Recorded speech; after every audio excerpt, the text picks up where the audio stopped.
Hello and welcome to the second episode of Unfiltered and Overloaded, the podcast where the volume is high, the filters are off, and the vibes are very neurodivergent. This is the space where autism and ADHD run the mic, LGBTQ plus voices take centre stage, and being too much is actually the whole point. We're talking real life, real chaos, real feelings with humour, honesty, and just the right amount of dramatic flair. Expect laughs, hot takes, and conversations that bounce around faster than an ADHD brain at 2 a.m. So buckle up, stim freely, be yourself unapologetically, and get ready, because this is Unfiltered and Overloaded, and episode 2 starts right now. Oh my God! Who counted us in? Yes, I just indeed. saw the numbers 5, 4, 3, 2, 1, and the panic struck. Okay, we've restarted the recording, haven't we? Hello, everybody. Happy New 2026, and we've entered into this, been counted in. Yep. That was so unexpected. Didn't know that was going to happen. Yeah, my heart's racing now. What is it about countdowns and timing? I mean, okay, don't get me wrong. That's a perfect opener for what we want to talk about today. But seeing the seconds go down, that was not fun. Can we set this up next time where it doesn't do the 5-second countdown? Because my heart's now racing. God. Happy New Year, Croy. Happy New Year, Croy. Happy New Year, Jays. How did you celebrate? What did you do?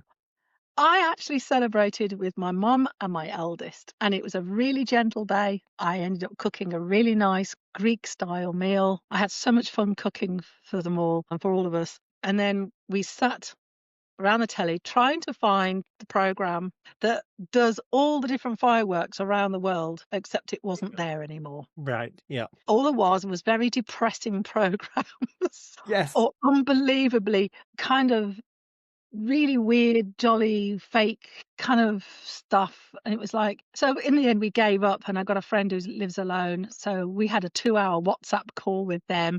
Then we all scuttled off, and then we all got ready, and then we all sat there. And then when the clock went down, we all had our drinks and whatever. So they were in their place. We were all together, the three of us. And then we saw it all in. And then once we were all done, my mum went, I'm tired, I'm going to bed. I mean, my mum's 85, bless her. And she's put up with us for about 9 days, so, but we had a great evening. It was one of the most chilled, relaxed, funny, and I think it was a lovely way to start the new year.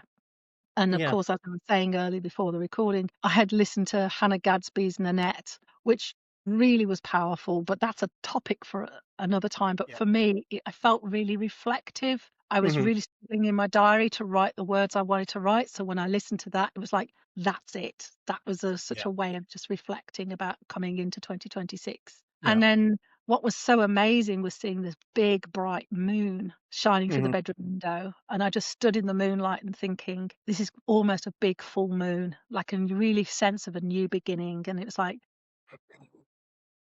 and I feel really excited for this year, but also very calm and very content. So it was a really lovely, gentle time. My mother, my eldest, there was like the 3 generations together. And there was something really special about that. I was really glad I chose to do that rather than going to a party or anything else, because we've had quite a year. So I think it was beautiful. But what about you? How did you celebrate yours? Well, talking about the programs, we were kind of like, what do we do? Because there wasn't the usual stuff on. Usually every Christmas, every New Year's, you get the same programs, you get used to it. Talking about routine, I know what comes on, I know what to watch. So I'm sitting there flicking through the channels going, what are we going to watch? We had recorded nothing over the Christmas period, so there was nothing kind of waiting for us. So in the end, we saw that the full Monty was on, and I was like, let's just put that on, for obvious reasons, why not? And we actually just watched that, and it was really nice. So then we got to the bit where I did feel a bit depressed, and no kind of bad thing to these people, but it was either Jane McDonald's sing-along, which I'm not the best singer, so I was kind of like, or it was Ronan Keating, and it was like, okay, where do I go? What's Ryan gonna like? Because he's very classical. I was like, okay, well, I very much doubt we're in the mood to sing along. We're not 5, so we're not going to be singing along. So we went for Ronan Keating in the last sort of 5 minutes. So it wasn't too bad. And then that got to the questions of, when you see someone, you're kind of like, I wonder how old this person is. So then it led to me scrolling all about Ronan Keating, like how old is he? What's he doing? Where has he been? And all this stuff. And then, of course, the fireworks come on and you're sitting there. And again, I'm kind of like enjoying it. But then, like I said to you earlier, the first question that came to my mind was, how much does this cost? Like, really, how much? And who's doing it? And then all that kind of, I want to know how it works. I want to know where the drones are, what's happening. How did they get, because this year they changed it and they put Yes. images in the middle. And I was like, hold on a minute. I've just got used to the drones. Now we've got images. How did that happen? Where did that come from? So no, it was us just alone in the living room. Like I said before, a VIP ticket to the lounge. I wasn't even sure I was going to turn up to the lounge, to be honest with you. I was a bit like, do I go? Do I not go? It's that thing of, now that we've suddenly changed from 2025 to 2026, I don't know how I'm supposed to be. I don't know if I'm supposed to be happy. Am I supposed to be sad? Because actually there's a bit of that sadness because I've outlived people younger than me. And it's then, how do I deal with this? Like when the clocks change, I hate that. I can't deal with the clock changing. I don't know how to regulate myself. So at the moment, just like the countdown at the beginning of this, I'm sort of counting down into 2026. I'm not quite there yet. I'm still processing everything and wondering what's going on. But yeah, it's a weird feeling, isn't it?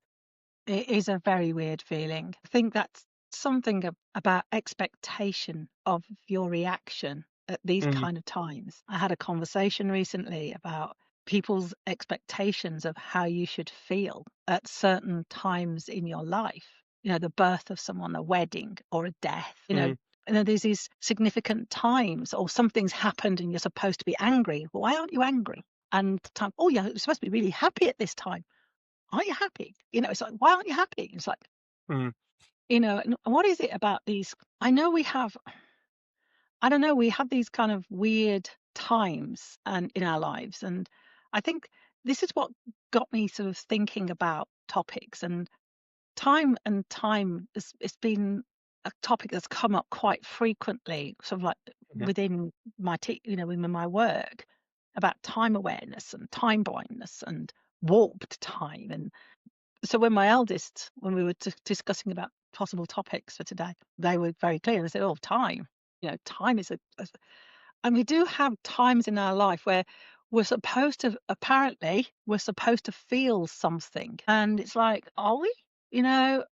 I've had times in my life where I've had a lot of people, one way or another. I've come through times when I've lost people. People have passed on, died, and it hasn't necessarily been the closeness. It hasn't necessarily been the biological connection or the blood group connection or the work or whatever it is. And I've had very, very different experiences of what I have felt and how I have processed that. But then people seem to think, oh, 2 years later, 3 years later, people say, oh, I thought you'd have gotten over that by now. And you think, no, this really still impacts me. Whereas other times, other sort of losses I've had, whereas some I haven't gotten over very easily, still miss them deeply, and certain times of the year will really hit me, or something else that will come along. Whereas others, I think, well, why aren't I missing them?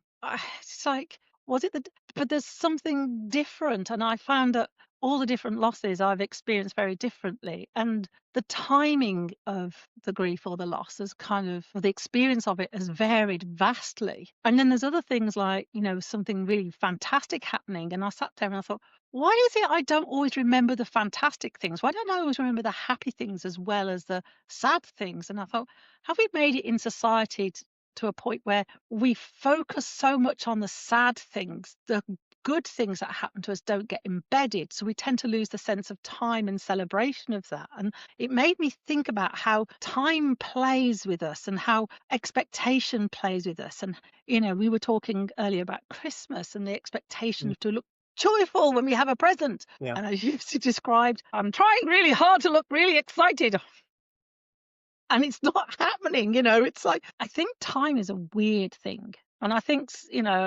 I think time is not linear. I think time at time is often experience in a very non-linear way. Sometimes it's kind of twisted or warped. Sometimes Mm. time can feel like it's stretching out and it's being stretched and stretched, and it seems like things are lasting forever. Other things just seem to happen in a flash. Do you think, did that happen? You know, I hear so many people saying to me, where did 2025 go?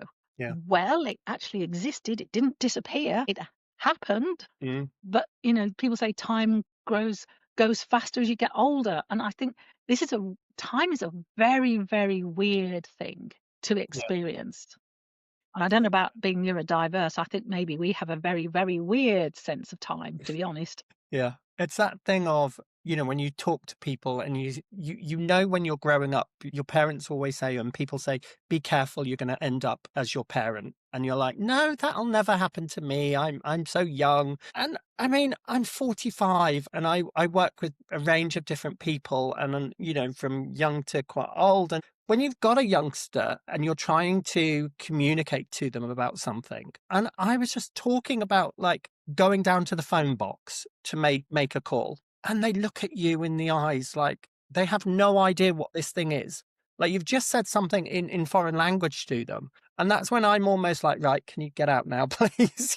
Not that old. I still remember these things. And I'm, yes, okay, I remember having 4 channels. And I know people remember having less than that. The test card and things like that. And yes, sometimes you look in the mirror and you go, oh my God, it's happening. There's my me. How did we get here? But you're right. Now here's a question that came up that I saw on social media, why we're scrolling as usual, trying to pass time. And it's quite poignant because you are drinking now. I wanted to know, have you ever finished a hot drink whilst it's been hot? Because I never, with my ADHD, I get to the point where it's cold and then you're like, oh, what was I doing? And like, it's only a few minutes and you're like, what happened? Where did we go in that time frame? So we're talking about time, even boiling the kettle. I am impatient for the kettle to boil and I have all intention of, sitting down, having the nice drink. It's nice and warm, let it cool down a bit. And then you just get lost.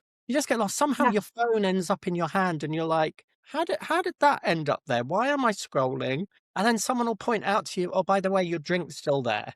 And then you've got that kind of thing of, so here's another question to go with that other one is, do you A, fake it and make out that it's still warm and drink it? Or do you tell the truth and actually say, no, it's actually freezing? What do you do in that situation? Me, I head straight to the microwave, and apparently it is a criminal act to reheat your drink in the microwave. I will reheat it in the microwave.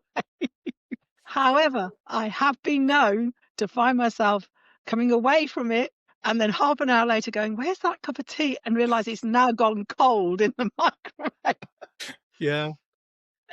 Gosh. I mean, we had a real problem with this for years. My whole family's neurodiverse. People would put the electric kettle on, walk away, come back, put it back on, walk away, come back. So in the end, when the kettle broke, which we got through a number of kettles, as you can imagine, since there was 5 of us in the house, I got a kettle, went on the gas stove, that whistled. And because it whistled so loudly, you had to go to the kettle to switch it off. Mm-hmm. And because you were then there, you had to make the drink. And that worked really well, except, it worked really well up to a point, but it did mean that you had to go to it because you could hear it all over the house, the kettle whistling. And I think more cups of tea were made once the kettle was boiled, but because the kettle was quite a big one, there'd be coals around the house. Anybody want a cup of tea? Yeah, make cups of tea. The person who'd made it would walk away with their cup of tea, and everybody else would forget that the tea had been made, and it'd be a row of tea all lined up going cold. Oh my gosh. Yeah. But isn't it weird how, I don't know about you, but I found that time awareness, I think, what was it called? Time blindness. It seems to be really common as a neurodiverse person, that time blindness. How many times have you thought, right, I've got an hour to get ready to go out, and then it's 5 minutes and you realise you've yet to get dressed. Yeah. And it's like, where did that 55 minutes go? Yeah.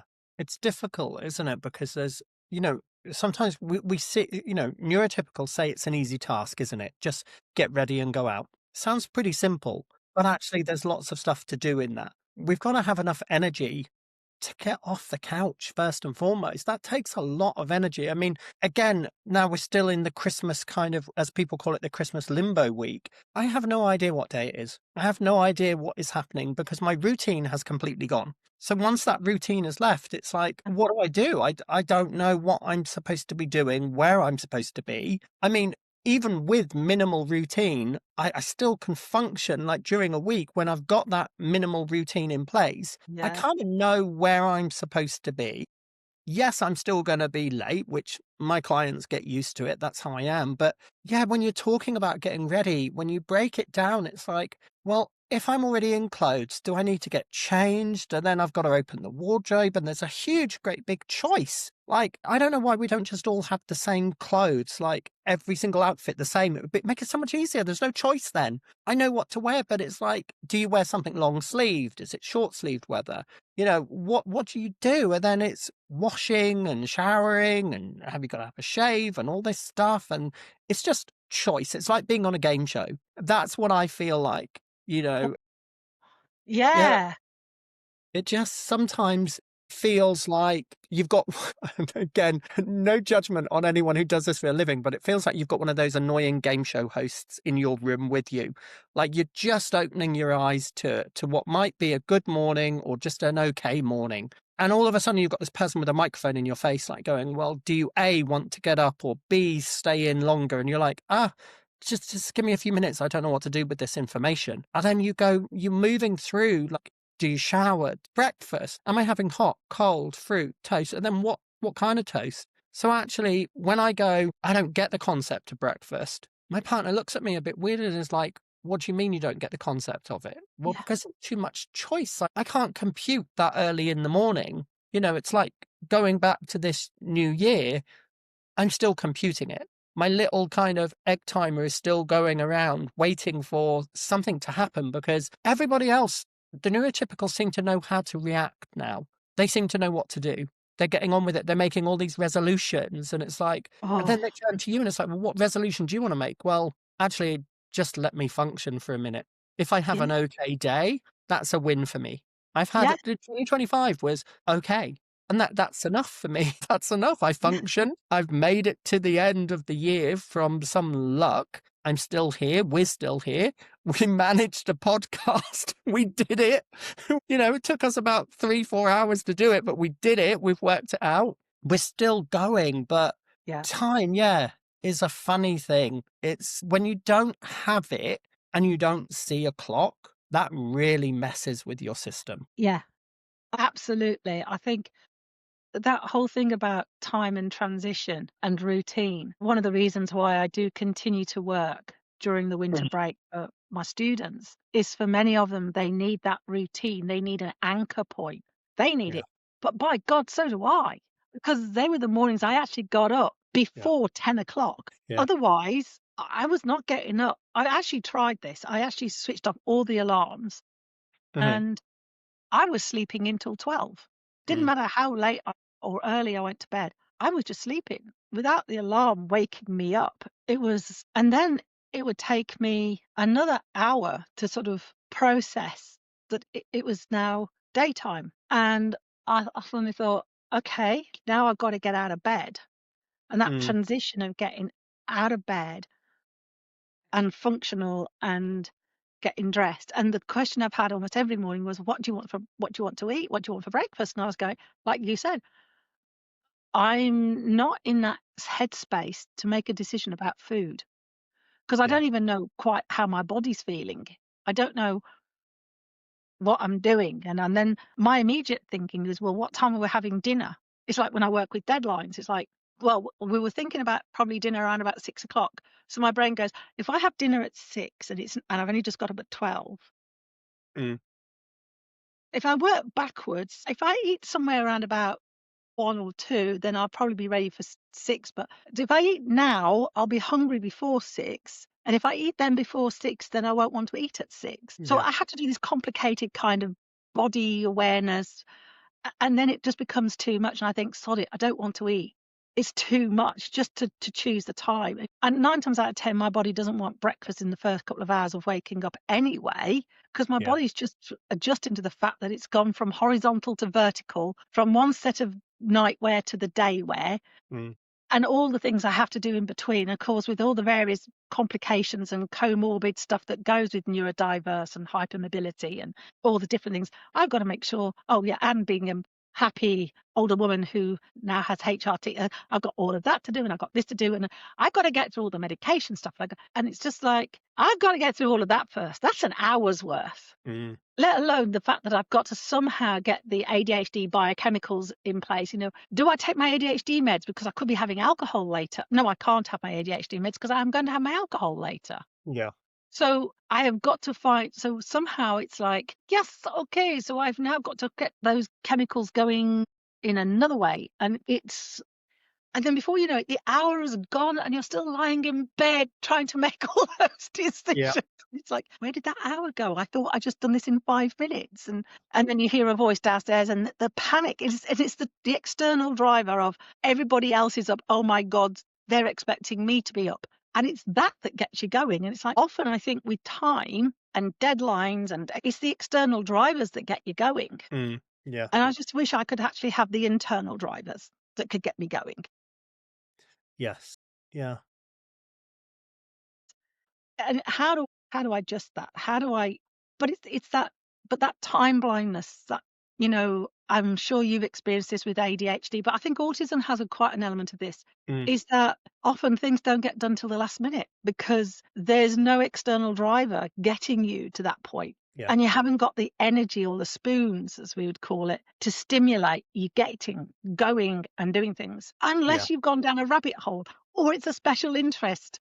But then once you're in it, you're hyper-focused and you don't stop.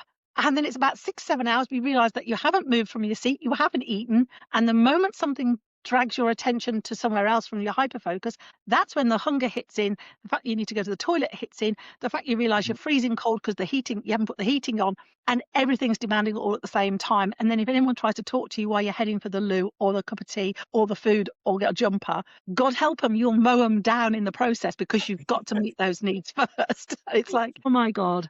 Yeah, it's a weird world to be living in. Yeah. Realise that apparently it's weird. Yeah. You just get up, you just get dressed. I hate the word just. I just wish it would go away. Yeah, it's a lot, isn't it? Just even listening to that makes me feel very exhausted. But when you realize that that's our lives on a daily basis, like I've told people before when they kind of say something, I'll say, now that's exactly how I live. And they look at you and they give you the sad puppy dog eyes and go, that sounds really hard. And you're like, yeah, it is really hard. It's my life. And that's why I'm so glad I've now made it through 300 odd days of the year to get towards the end. But now I'm realizing that we're in the first of the year and we've got to do it all over again. We've got to function somehow for the next year. And this is the weird thing. I don't know if you do this, completely off topic, completely random as we do. We jump about all over the place on this show. I find that when I'm buying Christmas gifts, especially for my partner, I try and outdo myself. I'm competing against me for no reason whatsoever. I don't know why. I have to get something better than I got last year. And I don't know why I'm doing that. It's almost like I don't care about me. Like I'm very awkward opening gifts in front of people. I absolutely hate it. I don't know where to look. I don't know what the shape of the paper is. I don't even understand the concept of wrapping paper. We wrap our presents on Christmas Eve just to be thrown away the next day. And I'm like, what's that about? Like, how am I supposed to understand that concept? I can't even understand my brain. But this competing thing, I don't even know why, because it's just me in the race. There's nobody else to win it. So it's almost like a little victory if I get a nice smile off Ryan, or he goes, oh yes, I've had a really good Christmas. I'm like, well, that's good then. That's a win. But the one thing that happened this year, for the first time ever. So I always buy a few gifts for myself from Ryan because he's not always very good at buying gifts. Okay, we'll talk about the green rabbit at some other time. But this year, He got some gifts by himself. Some of them really nice, but there were two that stumped me. And I mean, it's that thing of when you're opening the present and all your kind of fears come to life and you're like, I'm going to swear now. You're like, shit, what do I do with this? One was a Doctor Who annual. Very nice. I can understand the thought process behind it. Okay. Completely get it. I have never had an annual in my life.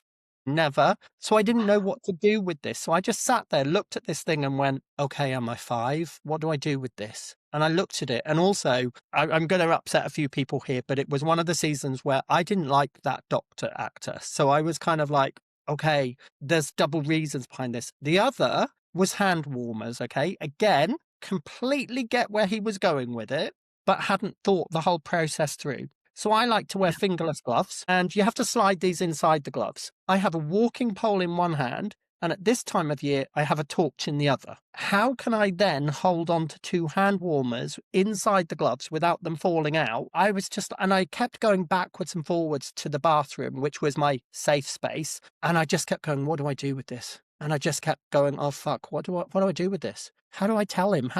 Then the RSD was really kicking in. Like, I was like, how do I go and kick a puppy? I can't do this. I was really petrified for the whole day. Like, how was I going to do this? And I kept talking to myself. And it was that moment where you're like, can I phone a friend? Can I go 50-50 on this? What can I do with this information? And I plucked up the courage from somewhere to go and tell him. But, oh my God, even now, from Christmas Day to now, I'm still feeling the reject. I feel like I'm a bad person. Like I'm really, really bad. And that sits with you and it eats away at you to go, well, he tried his best, but it was just like, what do I do with it? I know it was going to end up at the charity shop. And I just kind of got around it he got me this really nice notebook with my name on it, neurodivergent counselor on it, fantastic. And I just said, do you mind, could I have another one of those? But I don't know whether you've ever experienced that with the gift giving, like when someone gives you something and you're like, and I've learned from really bitter experience, I do not have a poker face. This says it all. If I don't like something, you know about it, but you don't want to hurt someone's feelings, do you? I had a friend who had a really cool approach, and this is years ago. They kept being given a book every Christmas, and it was never a book that they would read, or it would be, as you say, like an annual. So what they did, they created a shelf in the downstairs toilet bathroom, and they had the shelf, and they put on all the books and things like that they ever got given in the toilet. So when people went in, there was a bookshelf, and people was coming out, oh, this is a really great book. Can I borrow it? They go, yes. Yeah. Yeah. Like, take it. Like, my immediate thought was, the annual, leave it in the downstairs bathroom for any of your visitors. And if they come and go, oh, I really love this, you go, well, you can borrow it. Yeah. That's so interesting, isn't it? But it is interesting, isn't it? It's that. And isn't it funny, again, coming back to that, why is it's that sort of thing over time that lingers? And it's that, and there's that, as you say, there's a mixture of shame because of the expectation. They've obviously tried, you can rationalize it. I mean, good grief, you're someone who does therapy. You talk about people about dealing with this sort of thing. And I see it a lot within my work, and especially with my new work that I'm doing with others like the touch therapy, the mind, body, soul coaching and mentoring and that sort of thing. Shame is a big factor. And it's one of the things that I realized, that shame does seem to linger like a bad smell for a long time. And it takes a lot of work to go, actually, why am I ashamed about how I feel? Fuck, that's how I feel. Yeah. And yes, if that person is offended or hurt, I can't do anything about that. And I think it's been a real kind of slow process for me to really begin to get to grips with that. And again, it's like, again, a lot of things that I've been really working on and exploring, everyone says, this is going to take time. I mean, I remember when I entered into therapy at the end of 2019, and I had the expectation that I could get it all sorted within a year. And I remember the therapist looking at me and she said, well, it might take a little longer. And I thought, I want it done. I want catharsis. I want out. I want to. And I didn't realize that you peel off one layer It's like a bloody onion. There's another fucking layer and another layer. And sometimes the layers come off really quickly when you don't expect it. But you're still sitting there thinking, when is this pain? When is this shame? When is this going to stop? And then one day you're walking along and you suddenly realize, I don't feel like that anymore. When did that happen? Mm. When did that happen? Hold on. I mean, last year, I can actually say last year, I broke through rejection-sensitive dysphoria. Mm. I woke up one day, there was something had happened, and normally I would be mulling over feeling the criticism, the rejection, amplified like through a cinematic screen lens that blew it up on the full huge wall, Mm-hmm. It wasn't there. It was like, Mm. whoa, it's gone. Where did that go? Mm. For years I've been living with it, battling with it, and all of a sudden it had gone. I was like, well, what was the magic in that? And I think, and my sense of the freedom of from not having rejection sensitive dysphoria, this sort of such a debilitating anxiety, almost OCD, overthinking, woundedness was like the freedom. But then all of a sudden I realized that all the things that were tied with it, the expectations, the anxiety, the external drivers, when that went, I've had another problem. Now, what used to get me going and get me doing things and working and all the energy that came with it had gone. And I've had no energy. It's like I'm so used to working on those sort of things that would push me to get things done had gone. And it was like, and I've had 4 months of just trying to work out, where do I get my energy from?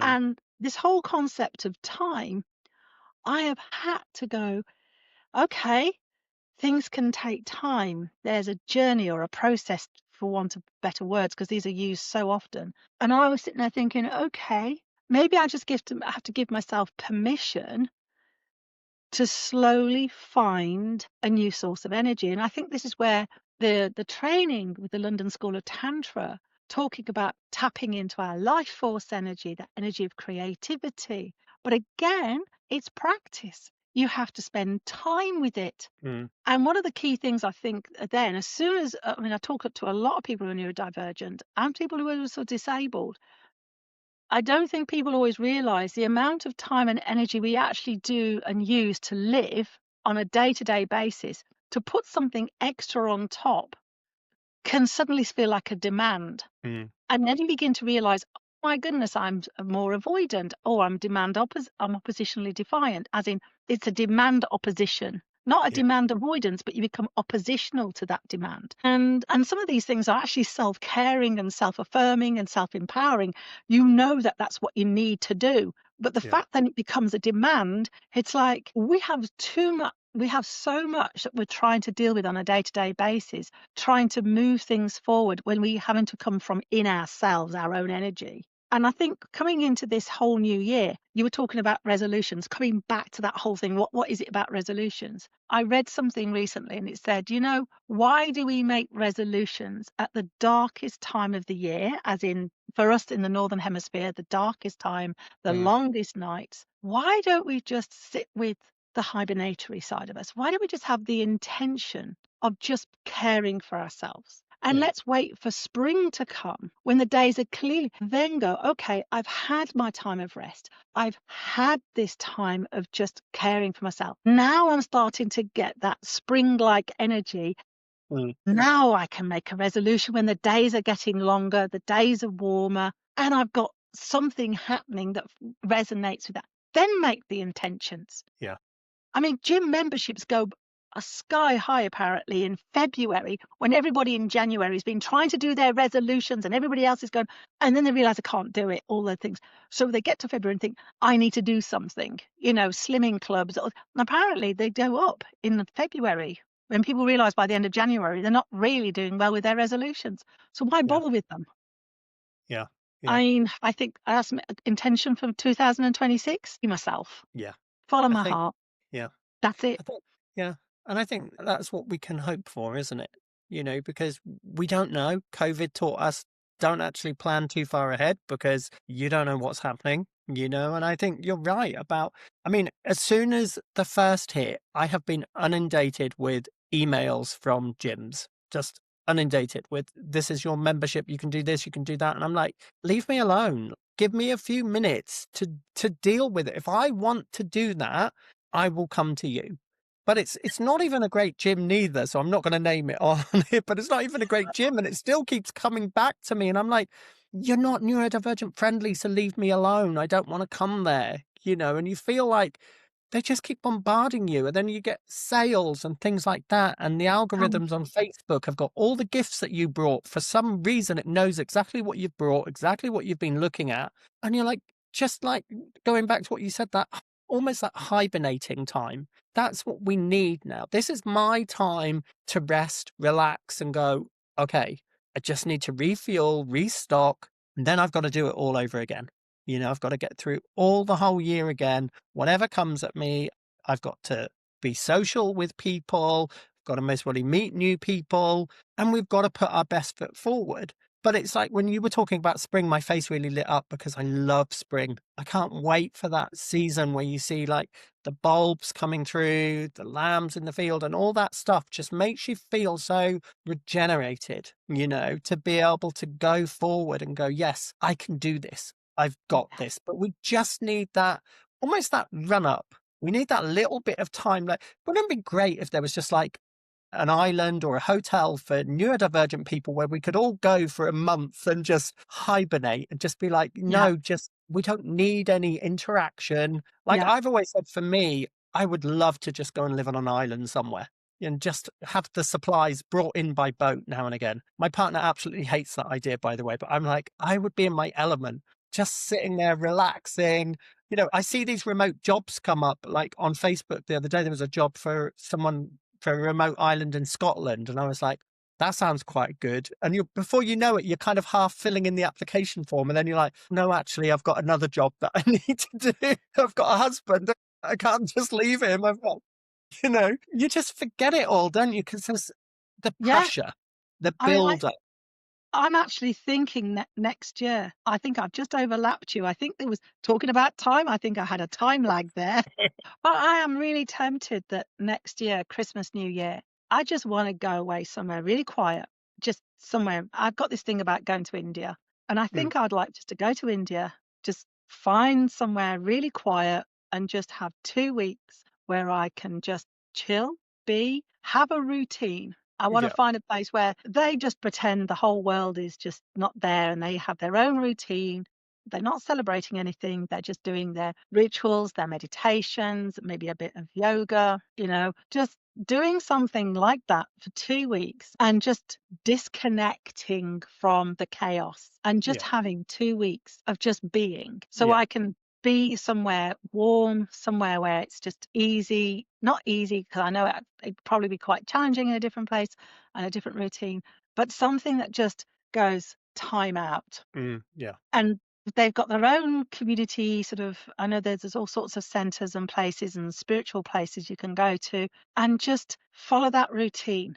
I don't have to think about it. I know it is just that routine, but it's not me governed. It's just I go with it. I go with that flow and just reset my batteries, recharge my batteries, reset my operating system, and then come back. And I really have made that kind of decision because I think my 9 days with my mum and my eldest, which in a way we kind of did, we literally just shut the doors. I did 1 or 2 bits. I actually did do some work with some of my students that helped anchor me, but I found that space of just being in that place was just so beautiful. And I thought, this is what I need to do because I'm coming into what literally next week, so many of my students are back online. I haven't had so many students back at uni.